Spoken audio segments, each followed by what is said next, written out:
Goeiemôre julle awesome geseënde jeug. Ek hoop jy het lekker geslaap. Spreuke 25 vanaf vers 4 sê: Verwyder jy die skuim uit die silwer, dan sal daar vir die silwersmid 'n voorwerp uitkom. Verwyder die goddelose voor die koning weg, dan sal sy troon deur geregtigheid bevestig word.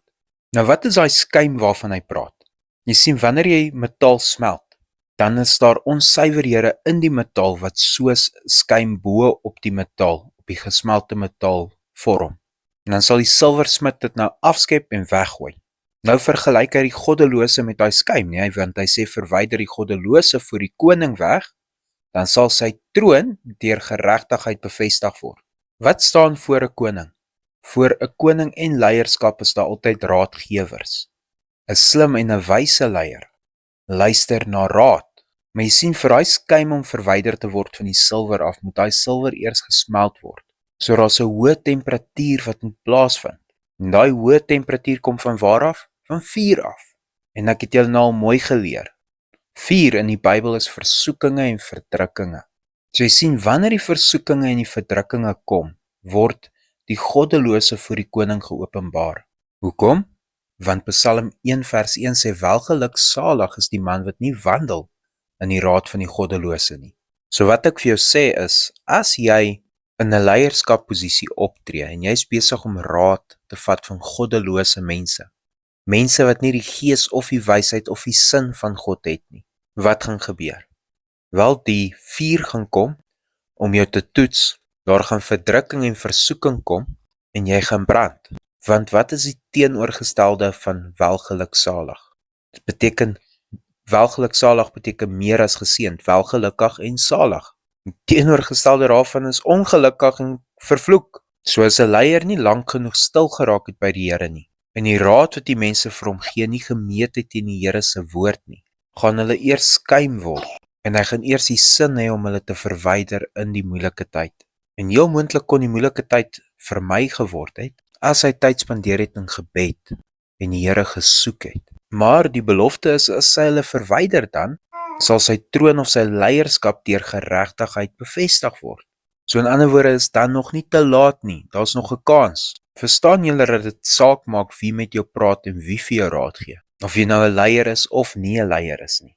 Hoor dit sê vers 6, dit sê pronk nie voor die koning nie, en staan nie op die plek van die grootes nie. Want dit is beter dat vir jou gesê word, kom hierheen, as dat jy verneder word voor 'n edele wat jou oë gesien het. In Engels lees hy so, put not forth thyself in the presence of the king, and stand not in the place of great men. For better it is that it be said unto you, come up here, than that thou should be put lower in the presence of the prince who thy eyes have seen. Die is een van my reëls in die lewe. Al stap ek by 'n plek en is 'n familielid, of dit nou 'n skoolfunksie is, of dit nou 'n kerkfunksie is, ek maak myself nooit belangrik nie. Hoekom nie? Jy sien, die oomblik wat ons begin dink ons is belangrik, en dat ons meer is as ander mense, maak ons onsself oop vir desepsie. Ons maak onsself oop om te veel van onsself te dink. En wanneer iemand te veel van hulle self dink, dan verander hulle karakter. As ek by 'n funksie instap, gaan sit ek agter.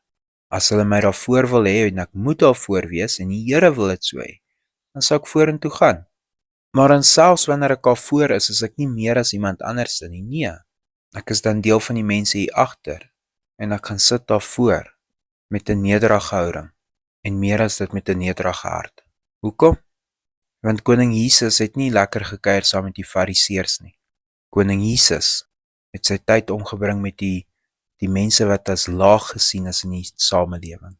Saam met die sondaars, die mense wat toereders genoem was, die dronkaards en die ooreters, die mense wat plat op die aarde was. Jy sien, in die koninkryk moet ons hart altyd in daai plek bly. Maak nie saak of jy die president se 2IC is nie, en of jy die skoonmaker is nie. Bly altyd nederig en bly altyd diensbaar. Laat hulle nie jou sien nie, maar laat hulle die Here in jou sien. Hy sal jou verhoog op die regte tyd, sodat jy hom kan verhoog. As God jou enigstens eer gee in hierdie lewe, is dit sodat jy dit kan teruggee aan hom, sodat jy hom kan vertoon aan die mense wat opkyk na jou toe. Ek hoop dit maak sin vir julle. Bless julle. Lekker dag.